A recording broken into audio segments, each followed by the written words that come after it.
Una mañana de otoño en Curitiba, una de esas en las que el viento helado parece susurrar antiguos secretos, Arthur, un hombre a quien la vida había moldeado con la solidez de un roble y la fragilidad de una hoja seca, estaba de pie frente a un expositor de joyas. 2 años habían pasado desde que la vida lo había arrancado de Marina, su ancla, su faro. Él, millonario por méritos y herencia, sentía el peso del luto como una pesada capa que ni todo el lujo del mundo podía aliviar. A su lado, Cayo, su hijo de 8 años, un niño de mirada curiosa y un corazón que parecía un pequeño girasol siempre en busca de luz.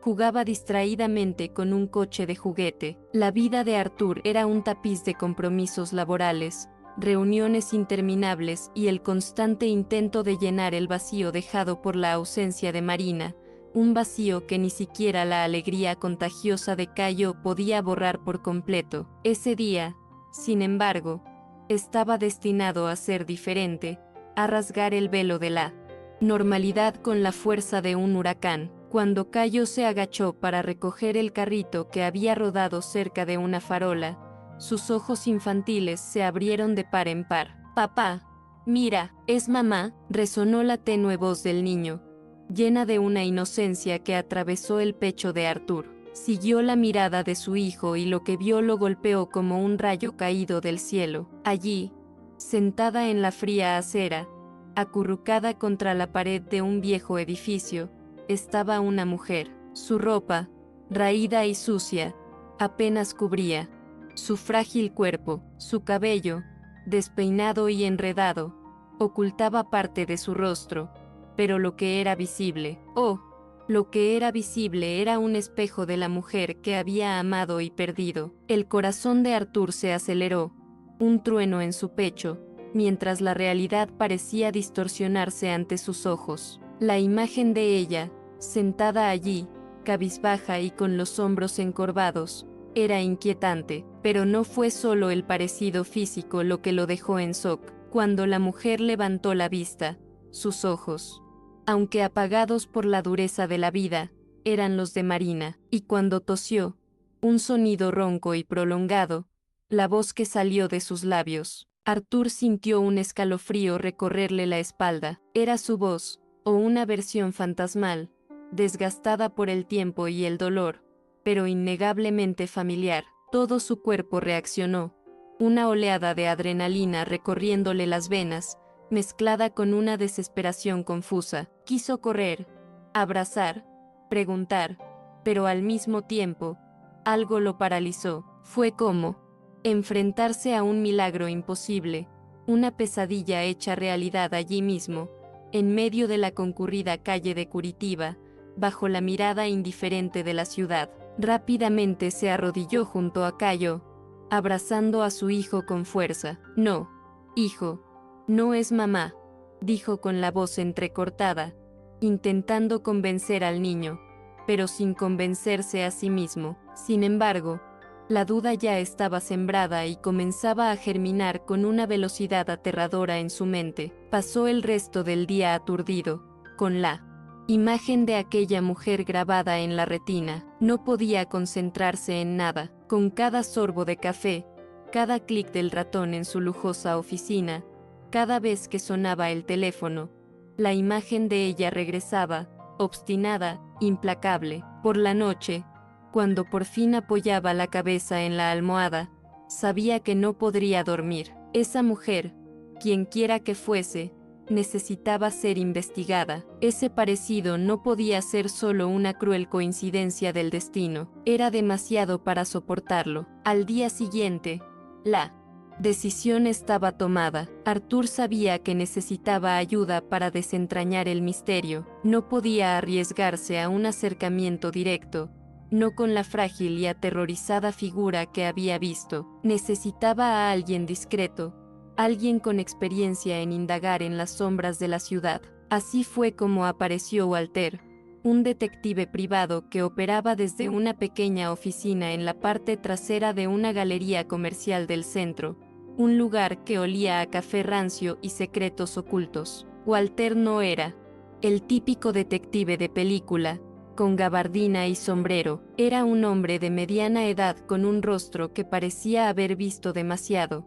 pero cuyos ojos, tras unas gafas de montura fina, desprendían una inteligencia aguda y una paciencia casi infinita. Escuchó la historia de Arthur con una calma impresionante, sin mostrar el más mínimo atisbo de sorpresa, como si la aparición de dobles fuera parte de su rutina. Arthur le dio a Walter todos los detalles que pudo reunir, el lugar aproximado donde había visto a la mujer, la descripción de su ropa, su voz ronca. Walter, a su vez, le aseguró que haría su trabajo con la discreción que el caso requería. Mientras tanto, Arthur sentía que no podía quedarse sentado esperando. Algo en su interior lo impulsaba a actuar, a buscar respuestas por su cuenta. Decidió viajar a São Paulo, donde vivían los padres de Marina. La idea era disfrazar la visita como un simple anhelo, el deseo de volver a ver a sus suegros, pero su verdadero objetivo era otro. Necesitaba fotos antiguas de Marina, especialmente de su infancia y adolescencia, y quería, sutilmente, intentar averiguar si Marina había tenido amigos de la infancia que se le pareciera tanto. Ese viaje era una búsqueda de rastros, de cualquier pista que pudiera desentrañar el enigma de Curitiba. La casa de los padres de Marina, en un frondoso barrio de São Paulo, aún conservaba su aroma, una sutil mezcla de lavanda y añoranza. Los suegros de Arthur, una pareja de ancianos con la amabilidad grabada en sus rostros arrugados por la edad, lo recibieron con su cariño habitual, pero también con la melancolía que traía consigo la ausencia de su hija. Arthur intentó parecer despreocupado mientras hojeaba álbumes de fotos polvorientos, con las manos ligeramente temblorosas al tocar las imágenes de Marina en diferentes etapas de su vida. Buscó algo, algún rostro que se asemejara a la mujer de Curitiba, alguna señal de una amiga de la infancia idéntica, pero no encontró nada. Cada sonrisa, cada pose, cada fiesta de cumpleaños registrada en esos álbumes era de Marina, única e irreemplazable. La búsqueda fue frustrante, pero con cada foto, la duda se profundizaba. Mientras tanto, en Curitiba, Walter avanzaba como un cazador silencioso. Sus métodos eran discretos, casi invisibles, y su conocimiento de las calles de la ciudad era inigualable. Hablaba con personas sin hogar, comerciantes y cualquiera que se cruzara en el camino de Raquel. Cada día, una pequeña pieza del rompecabezas encajaba, y así fue como Walter obtuvo su primera pista concreta. Raquel había estado ingresada en un hospital público de la ciudad hacía unos 4 años, no como paciente interna, sino en urgencias. Se identificó solo como Raquel, sin apellido, y dijo no tener familia, una sombra sin pasado. El relato de la empleada del hospital era vago, pero confirmó algo que Arthur ya sospechaba, que esta mujer vivía al margen, sin documentos, sin antecedentes. La persistencia de Walter lo condujo a un nuevo descubrimiento, un hilo suelto en la maraña de la burocracia hospitalaria. Había un registro, casi un susurro en los pasillos del hospital, de que Raquel podría haber venido de un albergue para jóvenes abandonados. La información era escasa, casi una suposición, pero para Walter era una pista. Con la paciencia de un artesano y la astucia de un zorro, comenzó a investigar los archivos de los albergues de la región, cruzando fechas y descripciones. Fue un trabajo lento y meticuloso que duró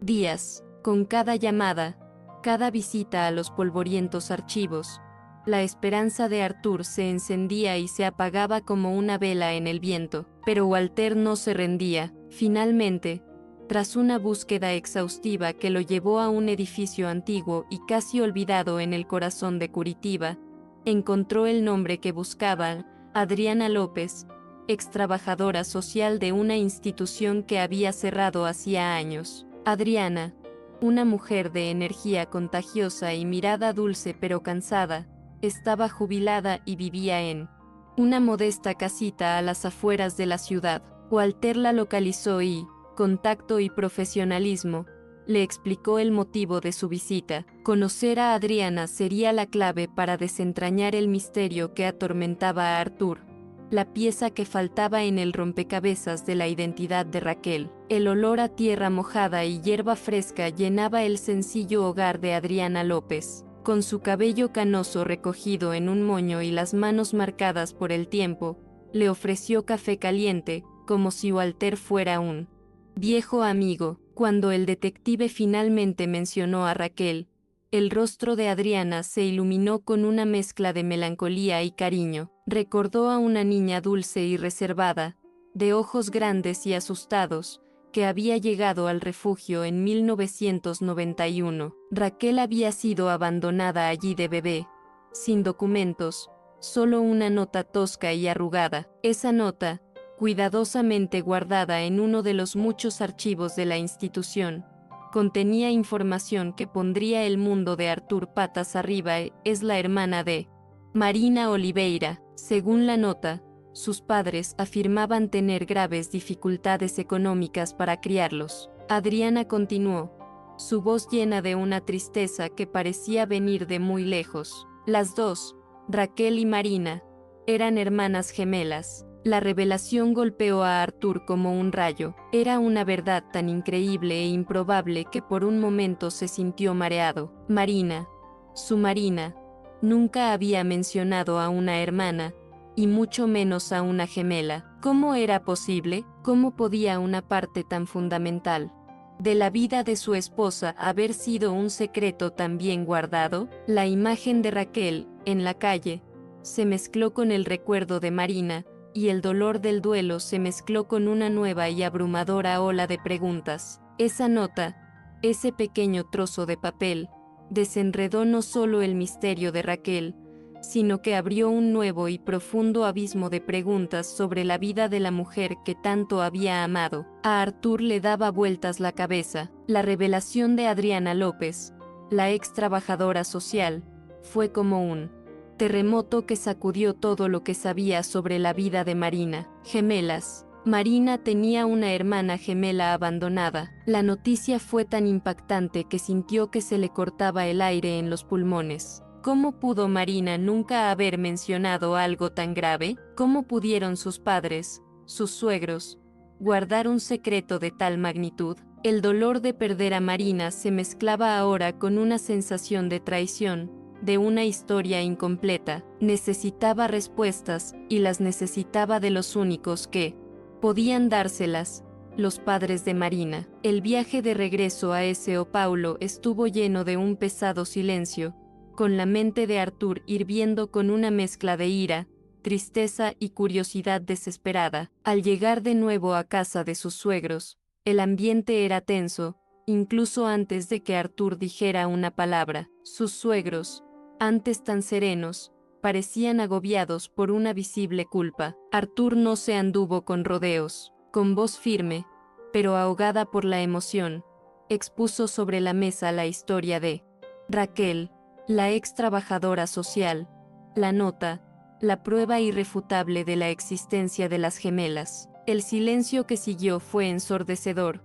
roto solo por los sollozos contenidos de la madre de Marina. Finalmente, el padre, un hombre al que siempre había considerado una roca inquebrantable, empezó a hablar. La historia era un lamento, un relato de extrema pobreza en el momento del nacimiento de las gemelas, una decisión desesperada tomada por el hambre y la falta de perspectiva. Habían dado a Raquel en adopción con la intención de recogerla en cuanto la situación mejorara, pero el orfanato había cerrado, las huellas se perdieron en el tiempo. Era una historia de miseria y decisiones dolorosas que se habían convertido en un secreto demasiado pesado para soportar. La confesión fue dolorosa para todos, pero al final trajo una amarga claridad a Arthur. La confesión de los padres de Marina, aunque dolorosa, trajo un extraño alivio a Arthur. La incertidumbre que se cernía sobre la identidad de Raquel comenzó a disiparse, y un camino, aunque difícil, se abrió. En medio de todo, el padre de Marina, con la voz entrecortada por la emoción, sacó una caja de madera polvorienta. Dentro, Con el cuidado de quien custodia un tesoro sagrado, había un par de diminutos zapatitos de bebé tejidos y desteñidos por el tiempo. Los guardamos para ella, Arthur. Siempre esperamos encontrarla algún día, dijo su suegro con los ojos llenos de lágrimas. Ese simple gesto, los zapatos como un vínculo invisible entre sus dos vidas, conmovió profundamente a Arthur. Comprendió que el abandono no se debía a la falta de amor, sino a la desesperación, y ahora tenía una misión: rescatar a Raquel de la vida en la calle, ofrecerle la oportunidad de un nuevo comienzo. De vuelta en Curitiba, Arthur sabía que no podía simplemente rescatar a Raquel, necesitaba ser abordada con sensibilidad, con respeto, no como un proyecto de caridad, sino como un ser humano que merecía dignidad. Buscó de nuevo a Walter, quien había seguido vigilando discretamente a Raquel. Juntos, idearon un plan. El primer paso sería llevarla a un lugar seguro, un refugio acogedor, donde pudiera sentirse protegida y no juzgada. La búsqueda de un lugar adecuado no fue fácil, pero Arthur encontró un refugio dirigido por una señora llamada Clara, una mujer de rostro sereno y ojos que irradiaban infinita bondad, que comprendía las complejidades de la calle. El siguiente paso sería la clínica médica, no solo para tratar sus heridas visibles, sino también para cuidar las invisibles, las que la vida en la calle había dejado en su alma. Arthur estaba decidido a darle a Raquel la oportunidad de una vida que nunca tuvo, una vida digna de Marina. Acercarse a Raquel fue un reto, una delicada combinación de cautela y empatía. Arthur y Walter la encontraron en el mismo lugar de siempre, acurrucada en su rincón. Arthur, con el corazón apesadumbrado, intentó hablar con ella, pero Raquel estaba alerta, con los ojos abiertos y el cuerpo tenso, como un animal herido. Fue Clara, la directora del refugio, con su voz serena y mirada compasiva, quien logró romper la barrera del miedo y la desconfianza. Se agachó, sin invadir el espacio de Raquel, y comenzó a hablarle en voz baja sobre el refugio, sobre la seguridad, sobre la posibilidad de una ducha caliente y una comida decente. Lentamente, con su desconfianza aún latente, Raquel se puso de pie. La decisión no fue instantánea, requirió horas de conversación y paciencia. Con Arthur y Clara allí, uno al lado del otro, sin presiones, simplemente ofreciendo un refugio seguro en medio del caos. El primer paso de Raquel al salir de la calle fue el albergue. El lugar era sencillo pero impecablemente limpio, con un aroma a desinfectante y esperanza. Allí, no era una mendiga más, era Raquel, una persona con una historia, con un nombre. Sus ojos, antes apagados y sin vida, comenzaron a mostrar un leve destello de curiosidad al observar su entorno. La rutina del baño, la ropa limpia y la comida caliente, cosas que la mayoría de la gente considera mundanas, eran para ella un lujo olvidado. Entonces Arthur la acompañó a la clínica médica. El médico, un caballero de cabello blanco y trato amable, trató a Raquel no con lástima, sino con genuino respeto. Fue durante una de estas citas que Raquel, por primera vez en mucho tiempo, se abrió, revelando un pasado doloroso. Contó cómo huyó del albergue a los 16 años, la brutal vida en la calle, la violencia, los prejuicios, y el dolor más profundo de todos, tener que dar en adopción a su propio hijo a los 17. Con cada palabra, la voz de Raquel, antes ronca, cobraba un poco más de fuerza, como si el simple hecho de ser escuchada sanara heridas profundas. Ese día, Raquel sintió por primera vez que alguien realmente la escuchaba y, aún más importante, la valoraba. La historia de Raquel, contada entre susurros y lágrimas, fue un golpe en el estómago. Arthur escuchó cada palabra, cada detalle de su odisea en las calles, y sintió una mezcla de rabia por la injusticia y una profunda admiración por la resiliencia de la mujer. Era como si, con cada arrebato de Raquel, se desatara un nudo en su pecho. Vio a Marina en Raquel, no solo en su apariencia, sino en su fuerza interior, en su capacidad de soportar lo insoportable. Ese día marcó un punto de inflexión, no solo para Raquel, sino también para Arthur. Comprendió que su misión no era solo rescatar a una mujer, sino ayudar a sanar las heridas que la vida le había infligido cruelmente. El siguiente paso era crucial para validar la historia de Raquel y sellar su conexión con Marina de una vez por todas. La prueba de ADN era una formalidad, pero una formalidad necesaria para la tranquilidad de todos. Arthur y Raquel fueron juntos al laboratorio, y la tensión se palpaba en el aire. Para Arthur, era la confirmación científica de una verdad que su corazón ya había aceptado. Para Raquel, era la oportunidad de validar su existencia, de demostrar que no era una sombra, un error. Los días de espera por los resultados fueron agonizantes.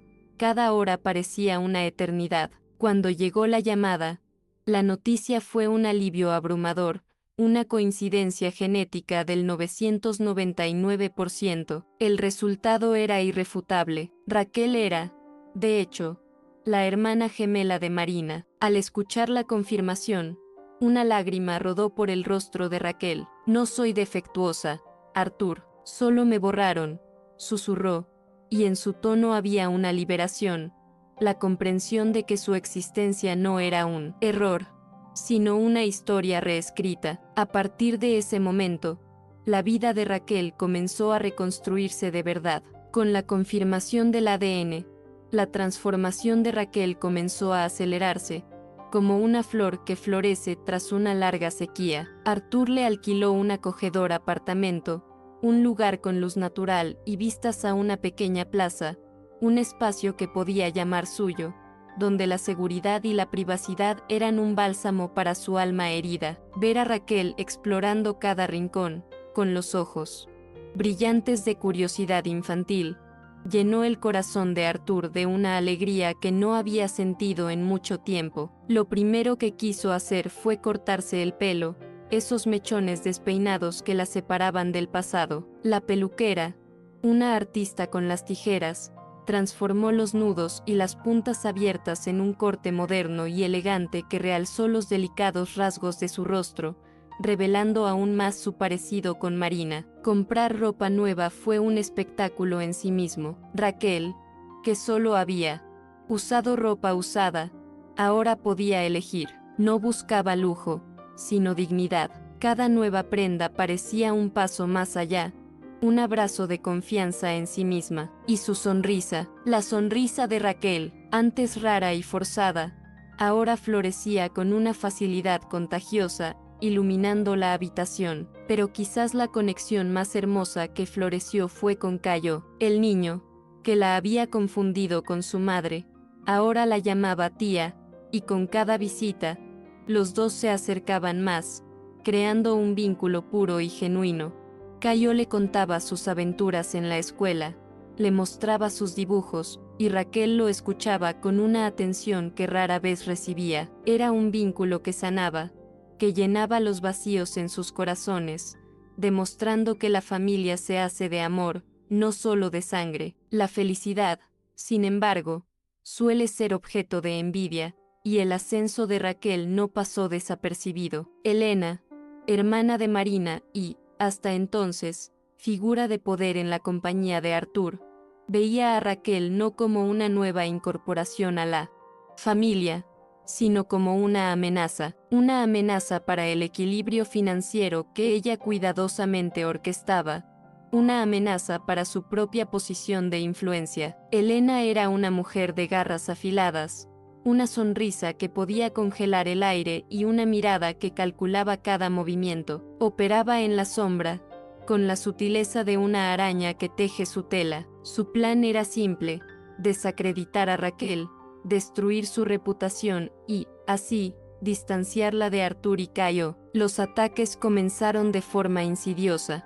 Pequeños golpes dirigidos a socavar la confianza de Raquel. Primero, la falsa acusación de robo en una farmacia. Raquel, quien aún soportaba el peso de la vida en la calle, sintió que el pánico le subía a la garganta, el miedo a ser etiquetada y juzgada de nuevo. Arthur actuó con rapidez y obtuvo las imágenes de la cámara de seguridad que demostraban la inocencia de Raquel. Pero el golpe más bajo llegó después, un artículo difamatorio en un sitio web de noticias nacional que sugería que Raquel era una oportunista, una impostora, y que su historia era un montaje orquestado para aprovecharse de la fortuna de Arthur. El artículo estaba bien escrito, con detalles distorsionados e insinuaciones venenosas, y golpeó a Raquel como un rayo. Las heridas del pasado se reabrieron y sintió que el mundo se derrumbaba a su alrededor.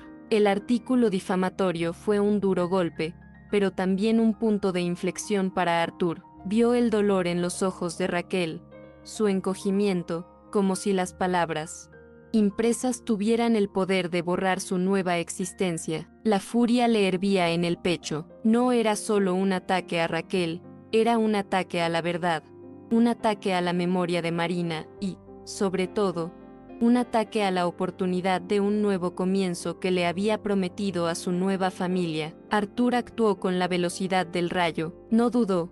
No pensó en las consecuencias para su propia imagen ni para la empresa. La prioridad era proteger a Raquel, defender la verdad y desenmascarar al cerebro detrás de tanta crueldad. Convocó una rueda de prensa, algo que rara vez hacía, y habló con la fuerza y la convicción de quien defiende lo justo. En la rueda de prensa, Arthur, con voz firme que evocaba la autoridad de un líder y la pasión de un protector, defendió públicamente a Raquel, presentó las pruebas irrefutables de la conexión entre ella y Marina, la prueba de ADN, el relato de la ex trabajadora social, y desenmascaró el artículo difamatorio como una campaña orquestada de calumnias. Los periodistas, acostumbrados a la reticencia de Arthur, quedaron impactados por la franqueza y la emoción de sus palabras. No bastaba con defender a Raquel, era necesario cortar el mal de raíz. Sin dudarlo,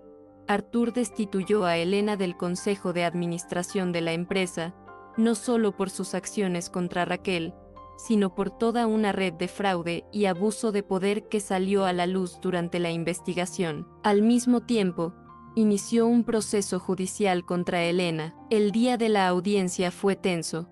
Elena, con su carácter frío y calculador, lo intentó todo para salirse con la suya, pero las pruebas eran abrumadoras. La conexión de Raquel como hermana legítima de Marina fue reconocida ante la ley y Elena fue responsabilizada por sus crímenes. La justicia, aunque tardía, prevaleció, y el alivio que Raquel sintió al ver la decisión final fue palpable, la sensación de que, por fin, la sombra que la atormentaba comenzaba a desaparecer. Tras superar la adversidad y reconocer legalmente su lugar en la familia, Raquel no se detuvo. La fuerza que había encontrado para sobrevivir en la calle se canalizó ahora para construir un futuro. Terminó su curso de manicura con honores. Sus manos, antes marcadas por las dificultades de la vida, ahora eran hábiles y delicadas. Arthur, siempre presente y alentador, no solo la ayudó económicamente,